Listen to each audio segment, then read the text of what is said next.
India is about to witness one of the biggest shakeups in its labor system since independence. 4 new labor codes on wages, industrial relations, social security, and occupational safety are set to replace 29 old labor laws. A massive reform, years in the making, and one that could completely redefine how India works. Let's break it down. A single framework for a new workforce. Until now, India's labor laws were scattered, outdated, and often confusing. The new labor codes aim to modernize everything, from how salaries are calculated to how companies hire, fire, and protect workers. This isn't just a policy shift, it's a reset button for India's 50 crore workers and for thousands of employers trying to navigate old, complex rules. What changes for employees? First, wages. A national floor wage will now be introduced. That means no matter where you work in India, there's a legally protected minimum you must be paid, and companies must pay salaries on time, with stricter penalties if they fail. Second, social security. For the first time, gig workers, platform workers, and unorganized sector workers enter the social security net. Think Zomato delivery boys, Ola drivers, freelancers. They could finally get insurance, pensions, and benefits that were unimaginable earlier.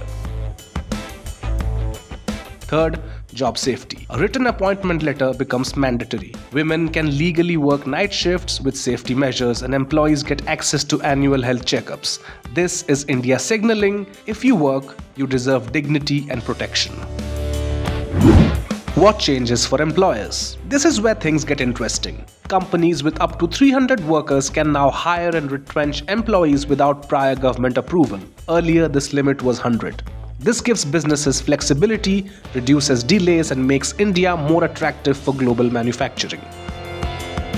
One registration, one license, one return filing, the era of 20 different forms and endless inspections could finally end.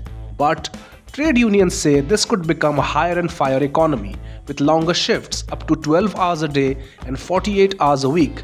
Many fear worker exploitation may rise if oversight is weak. The big question, will implementation work? These codes look strong on paper, but India's challenge isn't making new laws, it's enforcing them.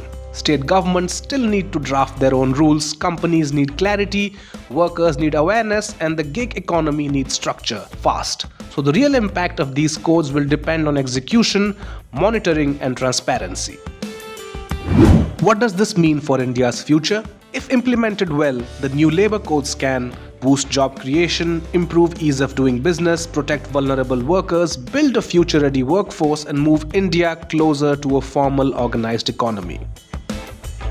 But if not implemented properly, we risk widening the gap between employer flexibility and worker security. What happens remains to be seen.